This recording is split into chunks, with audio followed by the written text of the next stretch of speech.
जब शायरी शुरू की थी तो काफिया मिलाने में एक करतब नजर आता था, एक हुनर का एहसास होता था। शेर कहने पर लोगों का ठहाका सा लगता था, जिससे शायर की हस्ती बड़ी अहम लगती थी। और ये सब यूं चुटकियों में हो जाता था। मगर अफसाना सुनाने में वो बात कहां। अफसाना सुना भी चुके हो तो ओहो, या फिर अच्छा अच्छा, और कहानी ज्यादा दिलचस्प हो तो ओए होए, इससे ज्यादा कुछ नहीं। वो दीवाना वार, वाह वाह, और टेढ़े मेढ़े जावियों में उछल कूद कहां।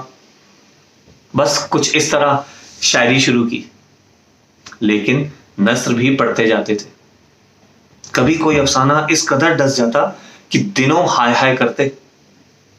शेर पर शेर तो चढ़ जाता था, लेकिन कहानी महीनों तक ना उतरती। तब जी चाहता कि हम भी एक बार अफसाना लिखें। मगर अफसाना लिखने के लिए लंबे सब्र की जरूरत होती है, जो इस उम्र में चाहे मिल भी जाए, लेकिन उस उम्र में मिलना बहुत मुश्किल था। बस कुछ इस तरह अफसाना निगारी शुरू की। हुनरमंद तो बहरहाल कहीं साबित ना हुए, लेकिन रोजगार की जिंदगी में नस्र कुछ इस तरह लिखनी और पढ़नी शुरू की कि शायरी गोशानशीनी की वजह बन गई।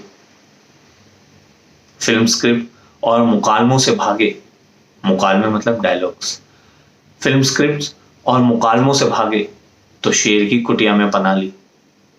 गाने कभी इतने थे नहीं लिखने के लिए, इसलिए शायरी धीमी धीमी आंच पर पकती रही। अफसानों का यूं हुआ कि दौरे की तरह पढ़ते थे। कभी लंबे सफर पर निकल पड़े तो कोई अफसाना खुद ब खुद अपनी पूरी शक्ल के साथ सामने नजर आ गया, या कभी गाहे बगाहे लिखी डायरी दोहराते हुए सफ़ों में रखी मिल गई। फिल्म स्क्रिप्ट में कोई नया किरदार लिखा, या मुशीदे में आ गया, या मोल्ड हो गया, तो जी चाहा कि उस पर कोई अफसाना लिख दे। स्क्रिप्ट करते वक्त कोई अनोखी सिचुएशन पैदा हो गई, इंसानी जिंदगी की झलक रूबरू आ गई, या इंसानी रिश्तों की कोई नई परत खुल गई, तो जी चाहा कि उस पर कोई अफसाना लिख दे। जो फिल्म स्क्रिप्ट में नहीं समाया उसे अलग से जमा कर दिया। कुछ अफसाने फोड़े की तरह निकले। वो हालात, माहौल और सोसाइटी के दिए हुए थे। कभी नज्म कहकर खून थूक लिया, और कभी अफसाना लिखकर जख्मों पर पट्टी बांध ली। मगर एक बात है, नज्म हो या अफसाना, इनसे इजाज नहीं होता। ये आ भी है, चीख भी है और दुहाई भी, लेकिन इंसानी दर्दों का इलाज नहीं।